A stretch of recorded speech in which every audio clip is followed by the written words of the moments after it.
According to the latest fake news, David Cameron tried to get Paul Dacre sacked from the Daily Mail.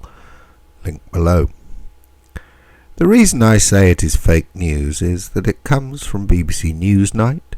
The Daily Mail is currently being targeted by a group called Stop Funding Hate. Link below. The Daily Mail is also currently being targeted by Impress. Link below. And the Daily Mail is the perennial bête noire of every idiot lefty virtue signaller trapped within the algorithm. So, even if true, it's mood music at best, and therefore irrelevant. Oh, and if you go back and look at the first link to the Independent story, they say, "The Daily Mail came out staunchly in favour of Brexit on 21st of June, 2 days before the referendum." At which point here is a poem called "What I Think" that I wrote about the Daily Mail, link below, which I think sums up rather neatly and wittily why people buy the Mail, i.e. for the crossword and the stars, the telly page and the odd bit of tittle-tattle, and because it reflects their views rather than trying to shape them. As to whether David Cameron tried to get Paul Dacre sacked, who cares? Perhaps the Mail coming out 2 days before stiffened some people's resolve.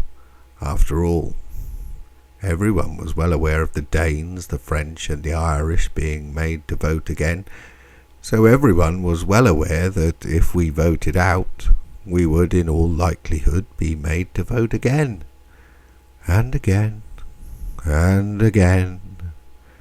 An idea Otto Tiny Tim Farron is still proposing. Link below.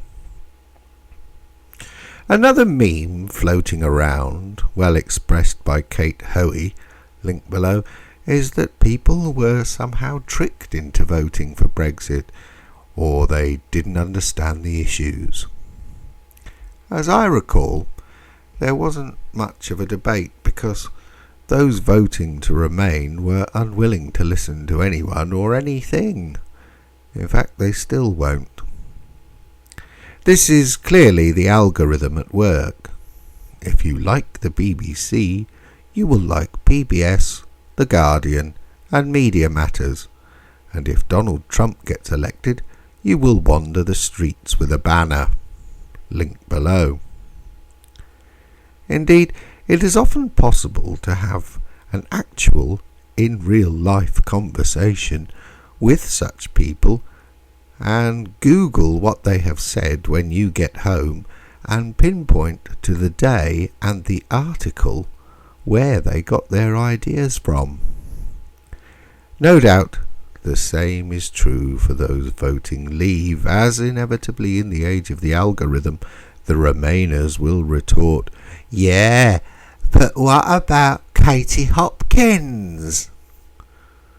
But from experience, Leave voters were and are more likely to talk in terms of actual experience, often obscure experience, which makes it rather difficult to see how David Cameron getting Paul Dacre sacked would affect a Leave voter voting to opt out on account of something that happened to second cousin Sid in 1987.